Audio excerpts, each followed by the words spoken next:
పెళ్ళైనా పండగైనా వేడుక ఏదైనా పట్టు చీరల ప్రత్యేక వేదిక వారాహి సిల్క్స్. నమస్కారం గురుగారు. శ్రీమాత్రే శ్రీమాత్రే నమః. గురుగారు, ఆగస్టు 12 అలాగే ఆగస్టు 28 గ్రహణాలు మీరు చెప్పినటువంటి వీడియో చూసి చాలా మంది మళ్ళీ అడుగుతూ ఉన్నారు. అంటే కాలసర్ప దోషంలో ఏవైనా ఈ గ్రహణాలు వచ్చాయండి? అంటే ఆ ప్రభావం ఎలా ఉంటుంది? అది నిజమైతే గనక ఈ వేటిపైన ఎవరెవరిపైన ఆ ప్రభావం ఉంటుందో చెప్తారా? అలాగే జాగ్రత్తలు ఏం తీసుకోవాలి అసలు వీటికి అనే విషయం మాట్లాడుకుంటాం. శ్రీ గురుభ్యో నమః. శ్రీమాత్రే నమః. అచింత్య వ్యక్త రూపాయ నిర్గుణాయ గుణాత్మని సమస్త జగదాధారమూర్తయే బ్రహ్మణే నమః. శ్రీమాత్రే నమః. కాలసర్ప దోషం అంటారు. కాలసర్ప దోషం అంటే అర్థం ఏంటంటే రాహు కేతువుల నడుమ గ్రహాలన్నీ ఉంటే అది కాలసర్ప దోషం. అయితే దీంట్లో చాలా మందికి కొన్ని మత విరోధాలు ఉంటాయి. అంటే ముందు రాహు ఉంటాడు, వెనక కేతు ఉంటాడు అని కొంతమంది అనుకుంటారు. దీంట్లో ముందు వెనక ఏం ఉంటుందండి. ఎందుకోసం అంటే వీళ్ళిద్దరూ ఎప్పుడు కూడా రాహు కేతువులు 180 degrees లో ఉంటారు.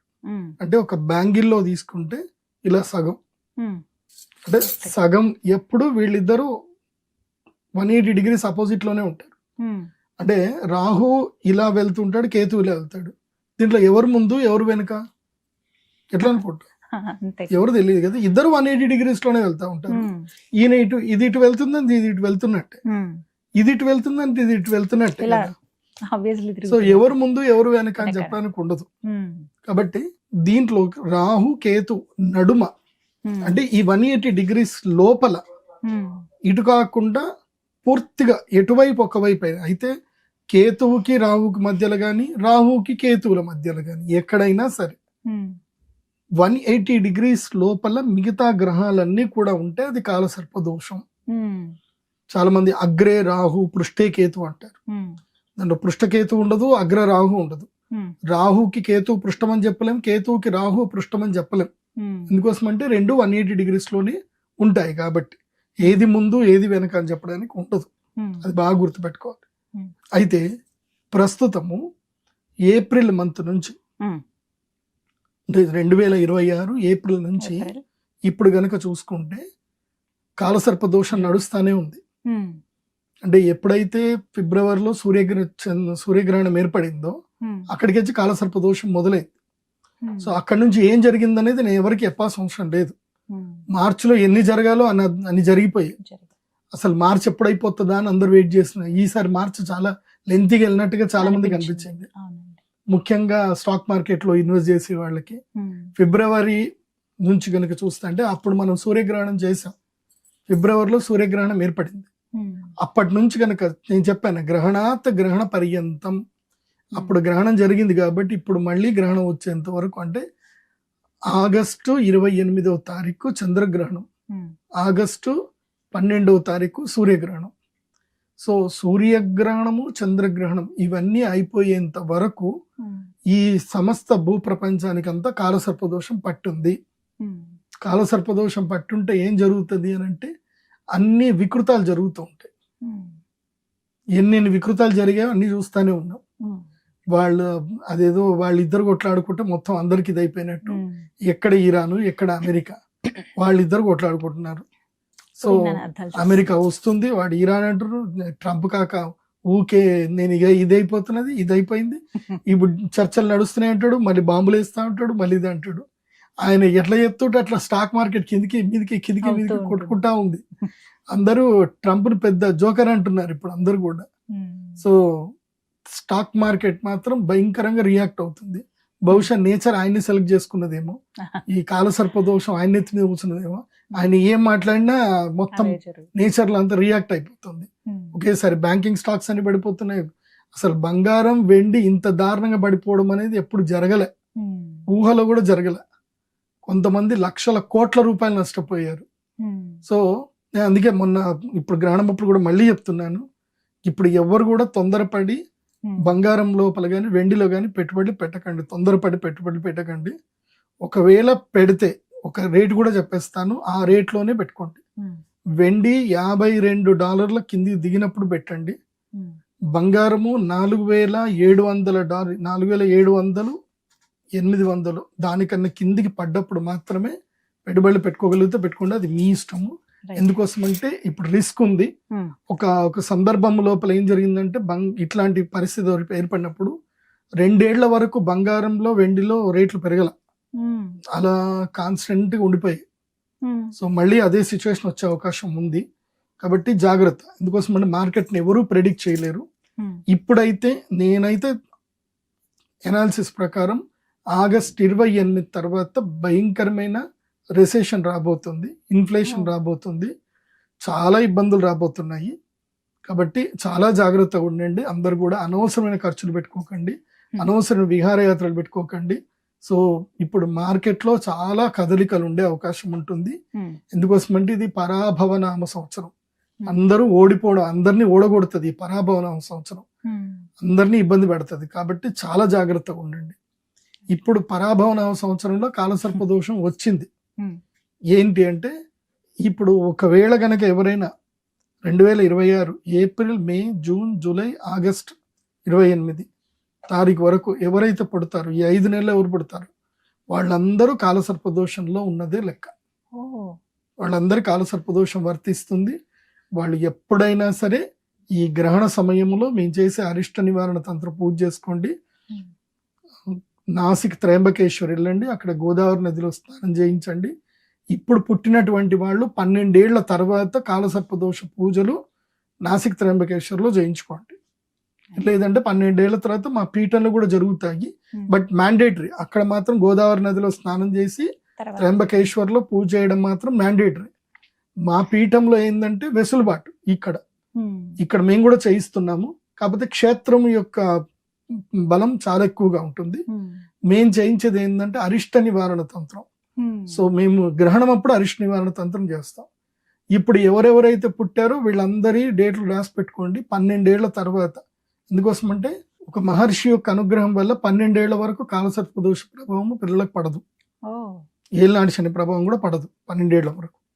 సో 12 ఏళ్ల తర్వాత ఆ కర్మఫలం ప్రారంభం అవుతుంది. కాబట్టి అప్పుడు తప్పకుండా అందరూ కాలసర్ప దోష నివారణ పూజలు చేయించుకోవాలి. శ్రీకాళహస్తిలో వెళ్ళి చేయించుకున్నా సంతోషమే. కాకపోతే అక్కడ పూర్వం నుంచి లేదు, అక్కడ స్టార్ట్ అయింది ఏంటంటే గత ఒక 50-60 ఏళ్ల వెనక నుంచి స్టార్ట్ చేసినట్టున్నారు. పూర్వంలో నుంచి అయితే అక్కడ ఏం లేవు. కాకపోతే అక్కడ కూడా క్షేత్రం చాలా అద్భుతమైన బలమైన క్షేత్రము. సో వాయులింగ క్షేత్రం కాబట్టి అక్కడ కూడా కాలసర్పదోష పూజలు చేసుకోవచ్చు. కానీ ఈ కాలసర్పదోష పూజలకు ప్రధానమైనటువంటి యొక్క ముహూర్తం ముఖ్యం. కాలసర్పదోషం ఎందుకు వచ్చింది? రావుకేతువుల వల్ల వచ్చింది కదా. సో రావుకేతువులు చంద్రుణ్ణి సూర్యుడిని మింగేది ఎప్పుడు అంటే గ్రహణం అప్పుడు. గ్రహణం అప్పుడు దేవతలకు ప్రీతిగా దేవతలకు మీరు శక్తిని ప్రసాదిస్తే రిమైనింగ్ టైం ఎవరిదైతే దేవతల టైం ఉంటుందో వాళ్ళు మిమ్మల్ని ప్రొటెక్ట్ చేస్తారు. అంతే, అది బాగా గుర్తుపెట్టుకోండి. ఎందుకోసం అంటే కాలసర్పదోషం ఎప్పుడు ఏర్పడుతుందంటే రావుకేతుల ప్రభావం వల్ల ఏర్పడుతుంది. రావుకేతుల యొక్క ప్రభావం ఎప్పుడు ఉంటుంది అంటే గ్రహాలన్నీ కూడా ఇది కేతువుకి రావుకి మధ్యన 7 రాశులలో మాత్రం ఉంటేనే అది కాలసర్పదోష ప్రభావం జాతకులకు పడుతుంది. సో వాళ్ళకి దైవీయ శక్తి రావాలి. ఎప్పుడు వస్తుంది వాళ్ళకి దైవీయ శక్తి అంటే దైవానికి వాళ్ళు గ్రహణ సమయములో అర్ఘ్యపాదాదులు, అదేవిధంగా హవనాదులు, తపస్సులు, పూజలు అవన్నీ కూడా చేయించడం. ఏది కీలకమైన సమయములో దేవతలకు హవిస్సునివ్వడం వల్ల ఆ తర్వాత సమయంలో దేవతలు వీళ్ళకి శక్తినిస్తారు. అంతే లాజిక్. కాబట్టి కాలసర్పదోషం ఎవరికి ఉన్నా సరే గ్రహణ సమయములో ఆ పీఠంలో అరిష్ట నివారణ తంత్ర పూజలు జరుగుతాయి. తప్పకుండా చేయించుకోండి. వాళ్ళకి మేము రాహుకేతు లాకెట్ ఇస్తాం. ఎందుకోసం అంటే ఖర్చు ఎక్కువనే మాది. ఎందుకోసం అంటే ఆ రత్నాలు మీకు ఊరికే దొరకవు. వైడూర్యము తర్వాత ఏవైతే ఉంటాయో గోమేధికం రత్నాలు ఊరికే దొరకవు. సో అవి ప్లస్ ఒక చంద్రామృత శివలింగం ఒకటి ఇస్తాము. సో మేము ఇచ్చేటి అన్ని కూడా చాలా వాల్యుబుల్ ఉంటాయి. అవి మీకు లైఫ్ టైం ఉపయోగపడేటే ఉంటాయి. ఏదో ఒక 5 రోజులకు 10 రోజులకు ఉపయోగపడేటి కావు. మేము ఇచ్చే ప్రసాదం ప్రదీప్ జోషి దగ్గర ఎవరు పూజ చేయించుకున్నా వాళ్ళకి లైఫ్ టైం ప్రసాదం ఇస్తాం మేము. ఏదో ఒక అరటిపండు ఒక మామిడి పండు ఇచ్చి ఒక 2 ఖర్జూరాలు ఇచ్చు తినండి అయిపోతుంది అట్లా కాదు. మేము ఇచ్చేటి అన్ని కూడా లైఫ్ టైంకి ఇస్తాను. సో ఇచ్చే ప్రొడక్ట్స్ అట్లాంటివి ఇచ్చి ఆ ప్రసాదాలు మీకు జీవిత కాలంలో తపస్సు చేసుకోవడం వల్ల, ఆరాధన చేయడం వల్ల, సాధన చేయటం వల్ల మీకు అవి రక్షణనిస్తాయి. కాబట్టి కర్మఫలం నుంచి మనం రక్షణ పొందాలి అంటే దైవమే మనకు అనుగ్రహించాలి. అందుకే ఇప్పుడు ఇది కాలసర్పదోషం టైం, ఇదంతా కూడా ఆగస్ట్ 28 వరకు కాలసర్పదోషం టైమే. 28 తర్వాత కొంచెం మనకి సూర్యుడు ముందుకు వెళ్ళిపోతాడు కాబట్టి 28 కూడా కాదు, ఇంకా సెప్టెంబర్ నవరాత్రుల వరకు, దేవీ నవరాత్రుల వరకు ఉంటుంది ఈ ప్రభావం. ఆ తర్వాత శుక్రుడు బుధుడు బయటకు వచ్చేస్తారు, వస్తే ఇంకా కాలసర్పదోష ప్రభావం తగ్గుతున్నట్టు. అది. ఈ విధంగా కాబట్టి ఈ జాగ్రత్తలు అయితే తీసుకోవాలి. ఇది అందరికీ వర్తిస్తుంది కదా గురుగారు? ఎవరి జాతకములో, అది కూడా చెప్తున్నా, ఎవరి జాతకం ఫస్ట్ నీ జాతకం ఏందో నీకు తెలియాలిగా, ముందు జాతకం తెలియాలి. అందుకే నా వెబ్సైట్ విజిట్ అవ్వండి, pradeepjoshi.com విజిట్ అవ్వండి. మీరు అక్కడ ఆర్డర్ చేసుకోండి, జాతకాన్ని ఆర్డర్ చేసుకోండి, మీకు PDF రూపంలో వస్తుంది. వచ్చినప్పుడు మీ జాతకంలో చూసుకోండి, చూసుకొని అక్కడ మీరు మీ కుండలిలో రాహువు కేతు వెనక గాని నడుము గాని మొత్తం అన్ని గ్రహాలు ఉండాలి. అంటే 7 బాక్సులు ఖాళీ ఉండాలి, మిగతా 7 బాక్సుల్లో రాహు కేతువులు ఉండాలి, మిగతా అన్ని గ్రహాలు ఉండాలి. సో 7 బాక్సులు కనుక ఖాళీ ఉన్నాయి అనుకోండి, అంటే లగ్నం పనికిరాదు, లగ్నం వదిలేయాలి. 7 బాక్సుల్లోనూ చంద్రుడితో సహా అన్ని గ్రహాలు కనుక ఉన్నాయనుకోండి, మీరు కాలసర్పదోషంలో పుట్టినట్టే లెక్క. లేదు మీకు అది అర్థం కాలేదు అనుకోండి, ఎవరైనా అయ్యగారిని జ్యోతిష్య పండితుల్ని కన్సల్ట్ అవ్వండి. లేకపోతే సింపుల్ మొబైల్లో జెమినీ AI ChatGPT ఓపెన్ చేయండి, మీ కుండలి ఫోటో తీయండి, నాకు కాలసర్పదోషం ఉందా అని అడిగితే అదే చెప్తుంది. ఈ మధ్య ChatGPT జ్యోతిష్యం చెప్తుంది. కాబట్టి అలా అయినా కూడా తెలుసుకోవచ్చు, కాబట్టి జాగ్రత్తలు. కాబట్టి జ్యోతిష్యం చెప్పించుకునేది ఉంటే పర్ఫెక్ట్ ఆస్ట్రాలజర్, సర్టిఫైడ్, అన్ని బాగా తెలిసిన జ్యోతిష్యుడి దగ్గరికే వెళ్ళండి. పంచాంగకర్తల దగ్గర కూడా వెళ్ళొచ్చు, వాళ్ళు జ్యోతిష్యులు, వాళ్ళు దైవజ్ఞులు, వాళ్ళ జ్ఞానం ఉంటుంది. పంచాంగకర్తల దగ్గరికి వెళ్ళి చెప్పించుకోవచ్చు, వాళ్ళు మంచి జ్ఞానం ఉన్నటువంటి వాడు. అందుకోసం అంటే అందరికి నేను ఒక్కడే చెప్పలేను, అది నా స్వార్థం అవుతుంది. అట్లా కాదు, నేను చెప్పేది ఏంటంటే నీకు అందుబాటులో ఉన్నటువంటి వాళ్ళు, అయ్యగారులు వేరు, పౌరోహితులు వేరు, జ్యోతిష్యులు వేరు, వాళ్ళ డిఫరెన్సియేషన్ చూసుకొని వెళ్ళి వాళ్ళని అడగండి. లేదంటే మిడిమిడి జ్ఞానంతో మీకు అనవసరంగా అవి ఇవి చెప్పి శాస్త్రం మీద అవమానాలు ఎదురవుతాయి. శాస్త్రం మీద చాలా మందికి ఉన్న గౌరవం పోతుంది. కాబట్టి మిడిమిడి జ్ఞానం ఉన్న వాళ్ళ దగ్గరికి వెళ్ళకండి. ఇది కాలసర్పదోష సమయమే. ఇప్పుడు ఎవ్వరికి పిల్లలు పుట్టినా నోట్ చేసుకోండి, తప్పకుండా జాతకం తీసి పెట్టుకోండి.